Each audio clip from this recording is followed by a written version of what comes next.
Good morning. Thank you for tuning in to the Mona Lisa Monroe Morning Show. Grab your coffee or your tea, hunty, because we have a lot to talk about. But before we get started on those red hot topics, please go to my website, www.monalisamonroe.com. We've got t-shirts, we've got mugs, we've got toast. Believe me, we've got you covered. And also, you could purchase my book, Life After the Diagnosis. If you know a survivor or you are a survivor, this is the book that you need. Well, let's go ahead and get this party started right, shall we?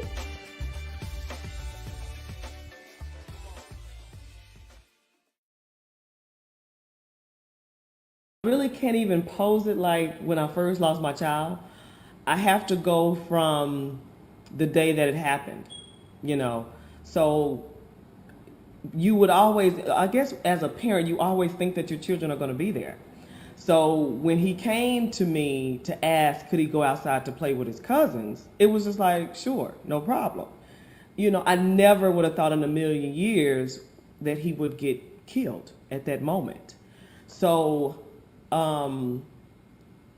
it didn't really hit me until I guess that when the police officers were taking me away from the scene, and they don't know it, and I don't think I've told this to anyone, but I saw his shoe. And so for me, I think that's what made it real. I didn't see the scene, I didn't see the body, I didn't see anything, but I saw his shoe. And I just went numb from there. So when the nurses was like, we're going to take you to the hospital, and I was just sitting there like this, because that's when it was real to me. He's gone. So when I finally went to the hospital and saw the body, me and my ex was just going back and forth on the phone. So my mindset was just a mess. So I wasn't able to really, it wasn't able to sink in, the body laying on the table, because I was trying to be a certain way for him, meaning my ex, and for my children, and for the people who walked in the room with me. So I've always been trying to protect other people's feelings and didn't even know it. But at that moment, I was thinking of everybody else but me. So I honestly didn't get to mourn my son's death until one day I was driving and a song came on. And it was, I'm talking about pulled over. And so I cried all the way to church. And so when I parked the car, here I am again trying to get stuff together because I'm about to go into the church. And I couldn't do it. And to this very day, I don't know who came to the car, but somebody came to the car and knew what was going on with me. And they just pat my shoulders. And I mean, I'm bawling in the parking lot. Good morning, good morning, good morning. Welcome to the Mona Lisa Monroe Morning Show. This month is very special in so many ways. I want to start off by saying the reason why I played that video, and that video, I haven't seen it in years, but just recently I was going through some stuff on my computer and found that video. And the person that shot the video, his name is Troy Knowles. Shout out to Troy. He lives in Dallas. We've been friends forever and a day. He did that video for me at a point that is very, very, very crucial to me, because that was the first time that I could actually talk about the death of my son. And if you follow me, or if you read the book, or if you know my history, it's quite quite decorative. But this is the month of his birthday, and he would have been 25 if he was still here. And his birthday is March 31st. And so this whole month is just really special to me.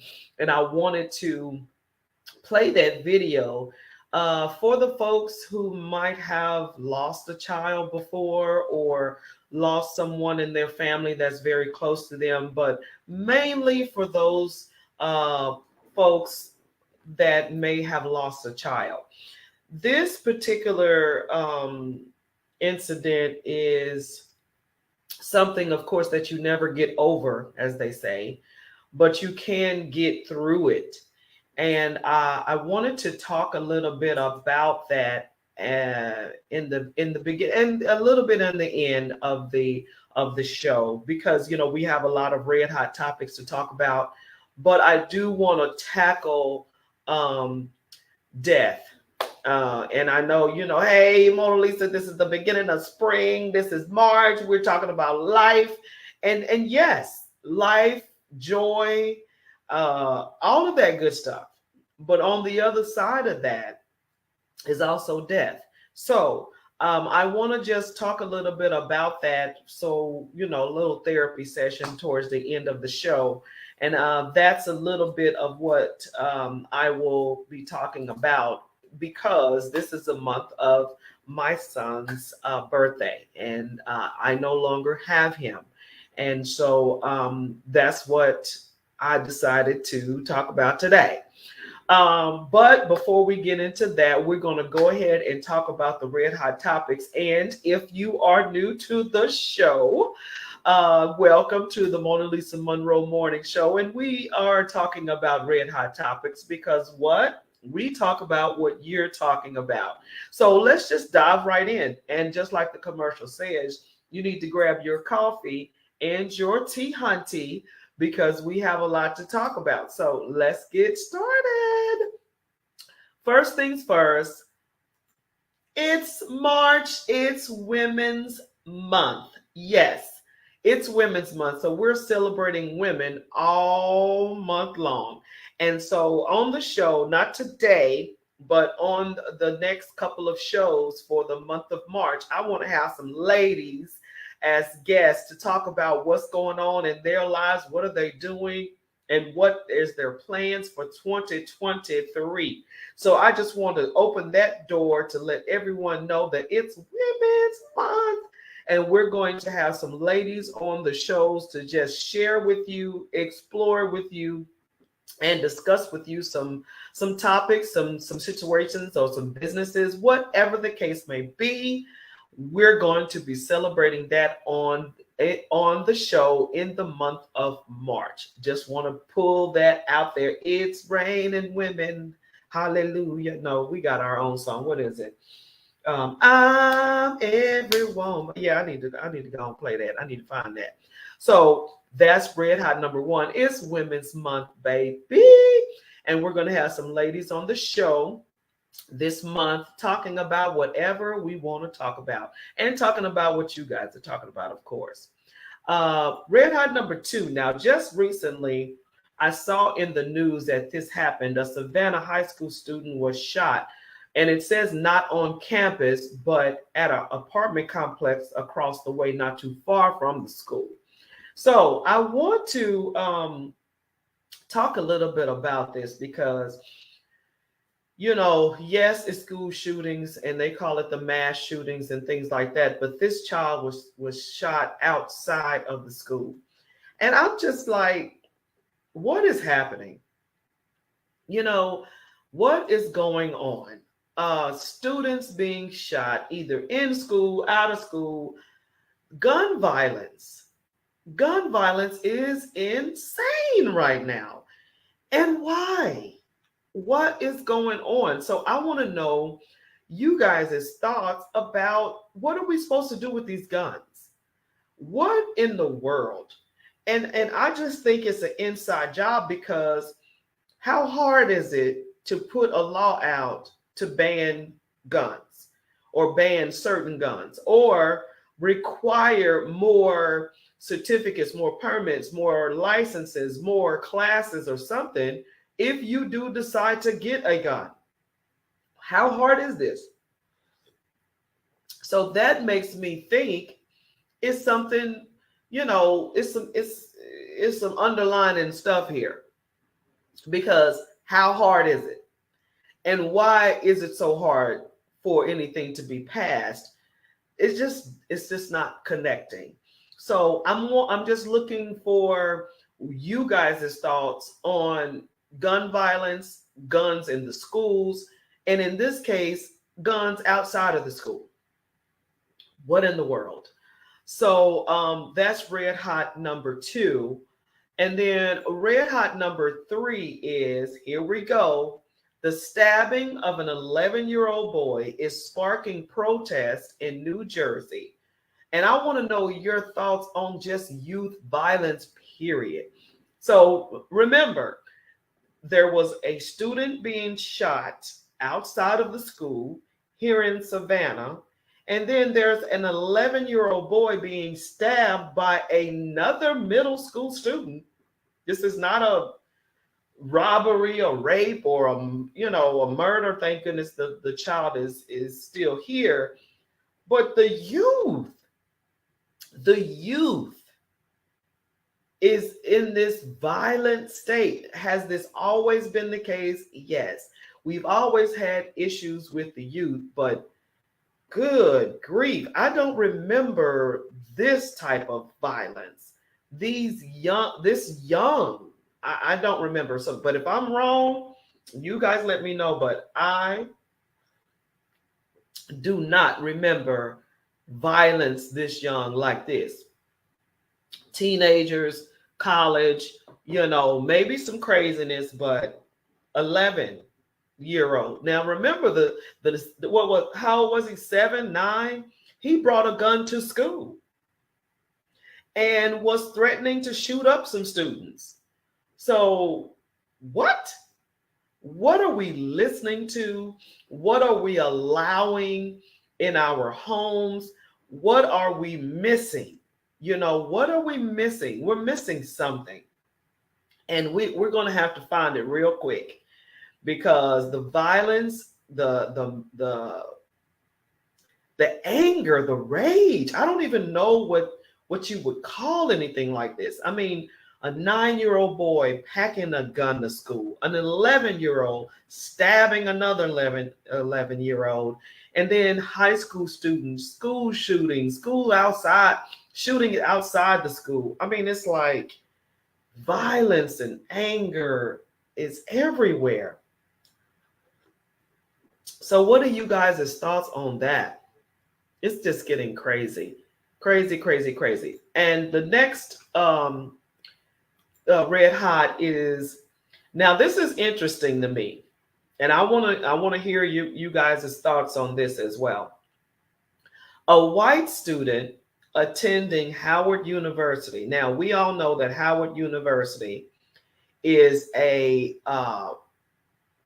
HBCU, okay, all black college, and a white student attending this HBCU, historically black university, is suing for racial discrimination. Now, before you get to talking about whatever, let's really, really dissect this and be real. If these tables were turned and this black person went to an all-white college and racial slurs or whatever was going on, they ended up suing, you would be rah, rah, roar, roar, right? So this white student is saying that these black students are racially discriminating, profiling, whatever you want to call it, him. They're calling him Mayo King, which is mayo short for mayonnaise.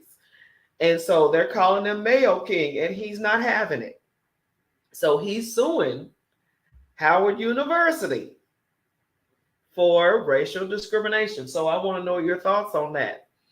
And especially Black folk. I want to know how y'all feel about that.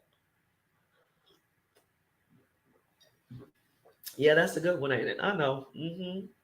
And I'm open to your thoughts both ways, white or black, because we have to be prepared and we have to be ready on both ends. And that reminds me of the police brutality case against, what's his name? Tyree. I think it was Tyree. Um, I think it was Tyree. And it was all Black police officers that were, I mean, he was brutally beat and later died. Police brutality to the utmost. And it was Black police officers. And the protests and the, the rah, rah, rah wasn't as fierce as it could have been if the tables were turned, if you ask me. Because we should be outraged regardless. We should be upset about whatever because of the injustice of it, period. And so on behalf of this white boy, we got to be fair, we got to be just across the board. That's not cool, to tease him or call him whatever, racially profile or discriminate against him, even if we are an all Black college. And that's just how I feel about it. And we just got to be real. We got to be fair and just. The rain falls on the just and the unjust. So we need to be fair all across the board. So I know I'm going to get it. Ooh, I know I'm going to get it. And that's okay because I'm ready for all of it. I'm here for it, as the young folks say. So I want to talk a little bit about all these situations, and we're going to dive right back into the red hot topics. But I want to hear from everybody. Your comments is the reason for the show. I mean, we started in 2020 when we were all on lockdown, and I basically went on the computer wondering how my family was doing, how my friends were doing, and we did it in sort of like this good morning, how y'all doing type of format, and it transformed into the Mona Lisa Monroe Morning Show, hunty. And we've been rolling ever since. And we've been around for 3 years now. So, yeah, the third anniversary is April the 16th. We've been on the air for 3 years. And thanks to Black media, we are here with bells on. Our Black media. Please click the new feature on Facebook that allows you to send us stars. This helps support this platform and allows us to keep bringing you these programs. What programs are you referring to? Well, our Black media is an all streaming live production company, and every one of the shows on this platform is streaming live, and we also have a channel on a Roku. So if you miss any of the our Black media shows, you can go on Roku and find us and play us and replay us and replay us. So we also want you to, of course, click like and share the show, share the love, because we want to be around for a long time. And now just think about it. Social media is the news, because we get it right then, right there. And we have witnesses that are willing to bring their cameras, start shooting. And yeah, that's what's up. That's where we are. Social media is the news, baby. And so this particular platform is different type of shows. We've got all kind of shows. I mean, if you're interested in health, if you're interested in relationships, if you're interested in just what's happening in your neck of the woods, as they say. I mean,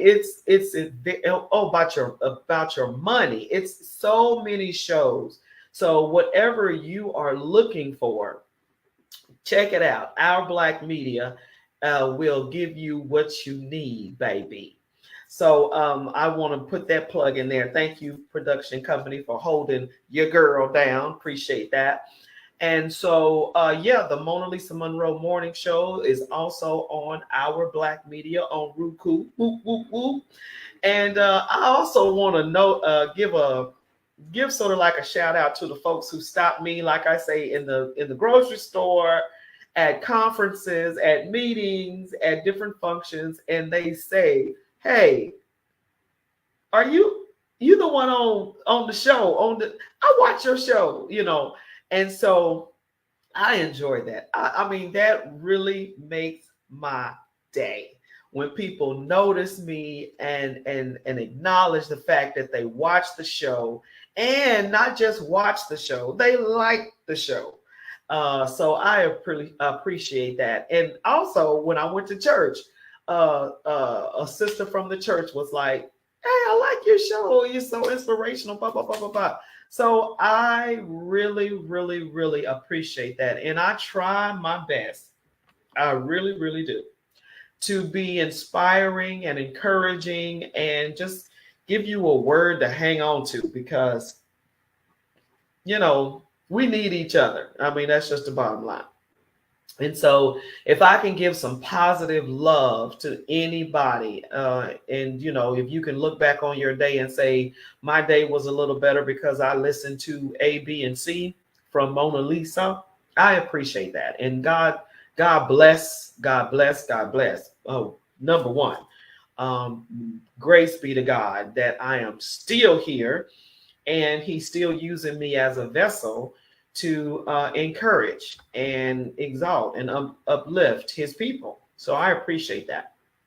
And so, with that being said, March is an exciting month. It's got a lot going on, and all that good stuff.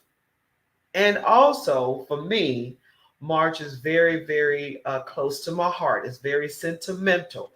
And I'll go over a little bit of that in the later part of the show.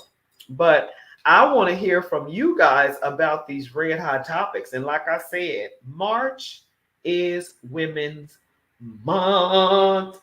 And so I'm going to have some ladies on the show and on the shows for this month, just talking about what they're doing, their business, what's the latest, what's the latest tea or whatever the case may be. And if you are looking to see someone special, leave me a comment, inbox me, and let me know who you are wanting to see on the show. And it looks like I am having some technical difficulties here. So you guys let me know if I'm sticking. But until then, like I said, go to the website, www.monalisamonroe.com. And if you're wondering, where do I get this beautiful cup, or where can I get this cup? It's on the website. So here we go. Women's Month of March. I'm going to bring some ladies on the show. If you're wanting to hear from a certain lady or woman, inbox me, comment, and let me know, and I will ring their phone or email them or let them know that someone wants you on the show. So you need to come on the show for the month of March. I want to talk about what you're doing in your life and what's going on. And then red hot number 2 was a white student attending Howard University is suing for racial discrimination. And I would like to know your thoughts. Yeah. So someone's telling me I'm still sticking. So I don't know what the deal is, but hopefully it will work itself out. Um, so my thoughts on this is we need to be fair across the board. If someone is being discriminated against, we need to do something about it. I don't care if it's a white boy in an all black school or a black boy in an all white school. Right is right and wrong is wrong. So those are my thoughts on this particular situation. Mm-mm. It's hey, he needs to be heard. Everyone needs to be heard who feels like they're being mistreated. That's just not cool. And then the next red hot topic was Savannah high school student was shot. Now, the first time I heard it, I was praying that it wasn't a school shooting. But later in the article, and for folks that were, of course, the buzz was that it wasn't on campus. The student was actually shot at an apartment complex not too far from the school. Either way it goes, this is crazy. I don't know the situation. I don't know what happened, but the fact that this student was shot is just horrifying.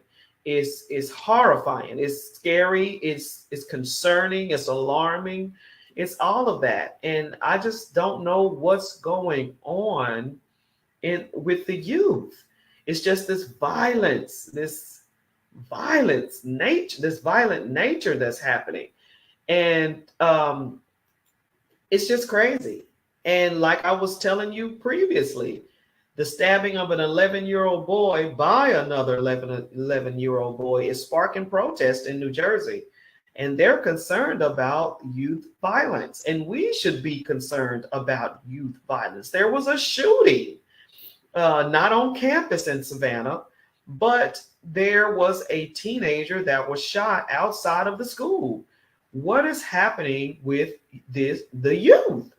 And of course, you talk about this situation and people will yell, oh, what are they listening to? What are they watching?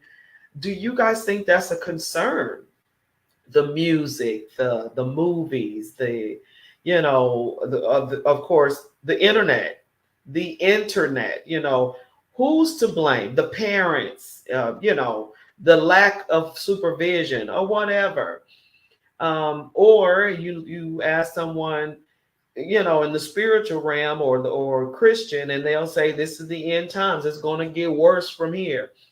But it is just so alarming and so scary, the fact that 11-year-old children are stabbing one another. I mean, I'm talking about stabbing, trying to kill.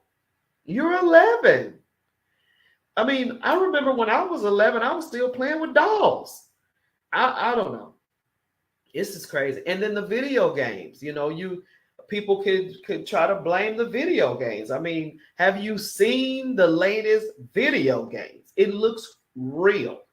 And you shoot somebody, it doesn't matter. They get back up, or you kill somebody, you play another game, and I don't know if they're thinking like it's fake or it's a movie or it's not real. But people's lives, I don't know, we're in a situation or a time to where everything is fast, rapid, right? So you're thinking, let's get over it. Let's move forward. Let's go, But it's a void in your life when you lose someone. So this 11-year-old is upset about something, mad at this boy or whatever, thinking that this is going to settle it or this is going to finish it. But that little boy has parents. That little boy has siblings, has grandparents that will never see him again if he died. But he thank God he lived. But the thought of taking someone off the earth, and that's like a temporary thought process, like you saying I'm killing somebody is a temporary, but yet it's a permanent scar for the family, for the friends, for the loved ones of that particular person. And I just don't think at 11 you think about all of that. I just don't think so. I think you're thinking this is a video game, or this is a movie, or this isn't real, for you to take a knife and stab another 11-year-old, or better yet, a couple of months ago or last month, a 9-year-old boy takes a gun to school, and he was going to shoot some folks. So I'm thinking, what is going on? What in your mind would make you want to do this? Now, bullying is real. Um, we grew up, I grew up with bullies, but what is the difference between dealing with a bully back in the day and dealing with being bullied now? Okay. What happened to the bullies back in the day? Either they kept on being a bully, or either someone beat them up and then they shut up, or they grew up to be very bitter, very angry, or very dangerous. Um, and maybe, depression and all that set in for those bullies or people that were being bullied. And then again, you know what? This is probably so profound now because now everything is on video or on TV. Because now that I think about it, it was a lot that slid under the cracks because there was no video. There was no TV that talked about these issues. So they were swept under the rug. Now that I think about it, because bullies have always been here, like I said, I remember bullies in middle school, high school. They've always been here. And those who got bullied, but it never came to this point as far as we know, because everything wasn't on camera. Everything wasn't on video. A lot of people weren't taking pictures and with the video. Now, when the camcorder came out, what was it? Girls Gone Wild, that's when it, then everybody had a camcorder. And as soon as you saw the camcorder, it seemed like you wanted to act a monkey. So, those type of things, the video, the camcorder, all of that started the path of videotaping everything. And it was a couple of months ago, I read an article about, and it might have been also a portrait or a drawing that someone drew, and you could be enjoying something very, very special, your child in a play or performing, or even the moment that you're at a concert, or whatever, a moment that you are calling yourself enjoying. And all of a sudden, here comes the phones. You start to video the what's going on. And the article, as well as the news brief or whatever that was, I saw the video, they said that you're missing the moment. When you pull out your camera and you got to look through, you have to look through the phone to see the camera and then to see the performance. You're missing being present in the moment because you're too busy trying to get that shot. And I found myself noticing when I go places or whatever, everybody has their phone out. Everybody wants to get the shot. Everybody wants to get that shot. And I also read and heard that people are dying trying to get that shot. that money making shot, right? And whether that's a TikTok video, whether that's a photograph, whatever it is, people are dying trying to get that shot, that money shot. And they're missing the moment and being present in that particular moment because you're trying to get the video. You're trying to get the shot. And we're losing the whole living of it all, right? It's like self-awareness. You're missing being, there you go. You're missing being. You're missing being present in the moment. Now, am I perfect? No. I have fallen short in many occasions pulling out the phone. But I have to say that recently I just decided not to do it. And I've been missing some shots. Don't get me wrong. I've been missing some, some good stuff to post and all that kind of stuff because I'm choosing to be in the moment. So if you see a picture now or of me or whatever on social media, it's very rare and far between now because the photos and stuff that I post now, those are old. Most of them are old because I'm choosing to enjoy the moment. And so I just recently attended a conference and it's called a leadership conference. And I literally was in the conference enjoying everything and noticed some folks pull out their camera and their video and start taking pictures and da da da. And then that's what made me go, oh yeah, oh yeah, let me get a picture, right? Because I was enjoying the conference. And so I stopped, took out the camera, took a few pictures, and put it in my purse. And that was it. And, a lot of people were like, let me get a picture with you, whatever, whatever. And I'm cool with that. And I say, send me the picture because that's the only way I'm going to get it. Because I'm just choosing to enjoy the moment, choosing to enjoy the nature, the whatever I'm doing. And I don't know, that's just where I'm at now.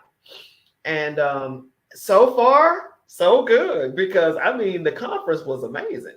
And I just think if I would have been caught up in trying to get that shot or get that picture with someone or whatever, I would have missed it. I would have missed it. And I literally heard some things and made some notes. And I don't think I would have gotten it if I would have, been worried about getting the shot or getting the video. And but I did record one of the speakers. He was so profound to me. And this particular speaker was burned when he was 11 years old. 100% of his body was burned, third degree burns, second degree burns. I mean, it was bad, but he's still here. And the doctor said it was like a 1% chance of him living, but he is here. And he was one of the speakers and he had no hands. He had like nubs, no hands. And he was talking. He was so engaging. He was funny. And he had us crying at different points of his speech and stuff. And he was just amazing. And so towards the end of his speech, it ain't speech. What is it? Presentation. Towards the end of his presentation, this is what got me. Now, he had no hands, right? But he said that his mother would put a pin on the edge of his little nub here, and she taped the pin around his hand. And his mother called a piano teacher and didn't ask him, did he want to play the piano? Didn't ask him, could he play the piano? She basically put him in front of the piano with that pen taped to his hand. And he was telling us this story, and the piano teacher would come every day and teach him the piano. And this speaker, mind you, 100% of his body burned, no hands, towards the end of his presentation, had a keyboard rolled in. And I said to myself, if this man with no hands plays this keyboard and this piano, I'm going to fall out. And lo and behold, he got behind that keyboard, that piano, and started playing Amazing Grace. There wasn't a dry eye in the building. I was like, wow. Now, mind you, I did not record any of the speakers. I might have, took a few pictures of a few of the speakers, but babe, I had to record this person playing the piano with no hands. Those are the kind of moments. Those are the kind of people. That is the kind of mindset that every day you want to be around. You want to just sit in that kind of stuff. I mean, he was so inspirational. And he also shared the fact that his father had Parkinson's, right? Now, if you know Parkinson's disease, you have the shakes, and in some cases they can't talk anymore. Muhammad Ali is a perfect example. If you're wanting to know sort of what that's like, Muhammad Ali suffered from Parkinson's, and you have the shakes, and you lose, your ability to talk, and sometimes your ability to see or hear or whatever. And he was stating, mind you, no hands, burned when he was young, 1% livelihood after such an event as that. And he's still here, but his father suffered from Parkinson's, and he showed us pictures, on the presentation board of his father. Every picture, his father was smiling, having a ball. He's in a wheelchair. He's still, getting to A. Still getting from A to B, but he was smiling. And the things that he said about his father, he would ask. He said he would ask his father, why are you smiling? You got Parkinson's. You can't do this. You can't do that. And his father would say, I've got so many things to be grateful for. I'm still living. I can still see. I can still do things. I can still look at your mother. I mean, it was just, and so you leave something like that. You leave a presentation like that, saying to yourself, what am I tripping on? What am I tripping on? What am I thinking about that's bringing my day down, right? And he was saying gratefulness.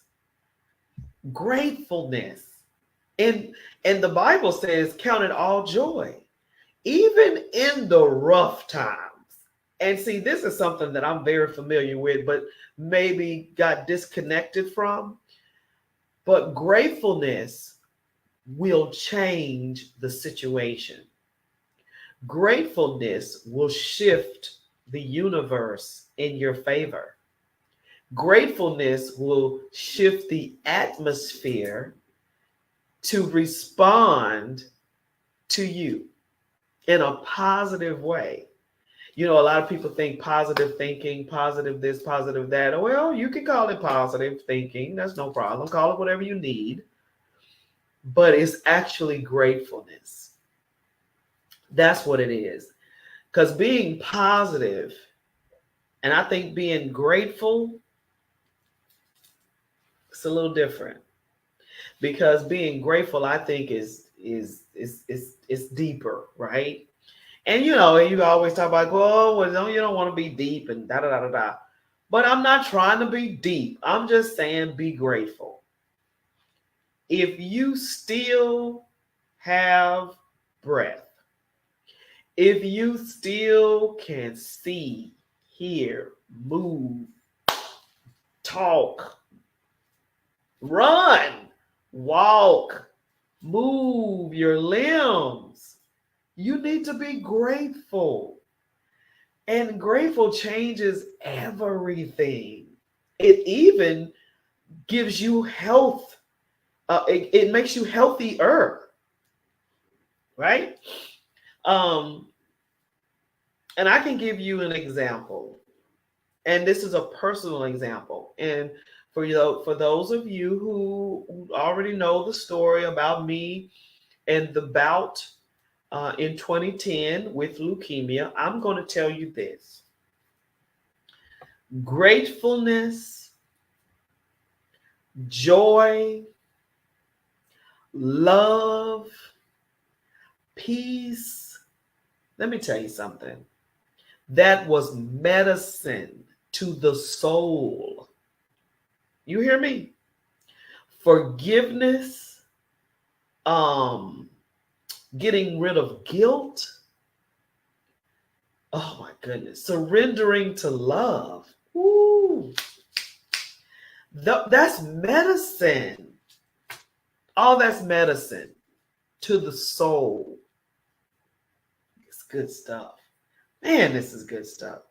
So I said to y'all, I'm reading a book and, trying to, in the very beginning, January, the resolution, the word, though, oh yeah, that was one of the things that I was saying, instead of a resolution, get you a word to hang on to. Well, my word was actually, it was two words, but discipline and commitment.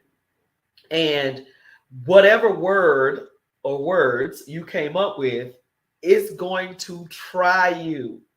It's going to test you to make sure you keep it. You keep those words or that word in front of you. And I'm telling you, discipline and commitment has been the test for me. And in what way, Mona Lisa? I'm telling you guys, I said to myself I was going to do some things, wake up in the morning, go to bed early. I was going to do some things, eat better, da da da da da. Man, it's March. And I'm looking back, I had no discipline or commitment in February. I did horrible in February. But the good thing is I can still start over. That's the good thing, right? So today I started over. I got up early, did the workout, doing the work, being disciplined. So anyway, my story. So being grateful brought me through the storm. Being present brought me through the storm. And like I said, I'm going to break this thing down for y'all. I really want to. I think I'm going to do a webinar or a seminar on gratefulness or being present. And I'm going to be able to sell some books. And for those of you who know, I did write a book, and the book was about the journey after the diagnosis. And I'm still on the journey. So the book shares all of the ups and the downs, the prayers and the discouragement, the whatever. That's what it's all about. And I think that's where we need to be in this moment, in this time. We got to be aware. Self-awareness, yes. You got to be present. You got to be present. And like I said, I was the one that pulled out the phone when I saw everybody recording and da da da da da. But I'm going to do better on that. because we got to make some changes. And I mean, how do you expect the world to change unless you start? Unless you start, right? Unless you start. So, again, this is a very, very special month for me because, again, this was the month that my son was born. Um, my son's name was Menez Osiris Daniels, and he was killed. He was killed by a 17-year-old driver that was driving a truck. And my son was crossing the street when he was hit by the 17-year-old. The 17-year-old was coming from football practice and he wasn't paying attention. He was on his phone or whatever the case may be. And when my son jetted across the street, he was hit. And the impact, the blow of the truck, I mean, he flew pretty much up some feet. And it was very traumatic. It was very traumatic. And I was at home. And moments before all of this happened, oh my goodness, a week, 2 weeks before this happened, it's always some things that occur that's maybe out of the norm that you probably miss because you're busy. You're doing your day-to-day. And I missed some things because I was doing the day-to-day. Get up, go to work, get the kids school, get them off to school, the day-to-day. And you miss the little things. And so I looked back over the years and thought about those 2 weeks before he was killed. And I missed some things. And I can tell you, one of the things were we were riding in the car and my son was in the back seat, the one that was killed. And this is weeks before, months before. And I'm talking about being present in the moment. And so he's in the back seat and he's looking out the window and he's looking up in the sky. And he says, "Mama, what's past the clouds?" And I'm driving and I'm like, what? What's past the clouds? And I said, oh, the sun, the sun. He says, what's past the sun? And that's what made me go, wait a minute. So I looked in the rearview mirror at him. Now, mind you, we in traffic, we driving, we in the hustle and bustle. And I looked in the rearview mirror at him and he was engaged with the sky. And I'm looking back at it now and I'm wondering, was he curious to the point to where he knew he was going there, but he just didn't know what it was like? Those moments. Weeks later, he's killed. That's what I mean about being present in the moment. So I'm going to leave you guys with that. Be present. And I'm going to play this last video before I go. And I want you guys to really, really listen to it. And it's been years since I saw it, but I want to share it with you guys. Really can't even pose it like when I first lost my child. I have to go from the day that it happened, you know. So you would always, I guess, as a parent, you always think that your children are going to be there. So when he came to me to ask, could he go outside to play with his cousins, it was just like, sure, no problem. You know, I never would have thought in a million years that he would get killed at that moment. So it didn't really hit me until I guess that when the police officers were taking me away from the scene, and they don't know it, and I don't think I've told this to anyone, but I saw his shoe. And so for me, I think that's what made it real. I didn't see the scene, I didn't see the body, I didn't see anything, but I saw his shoe. And that I mean, I just went numb from there.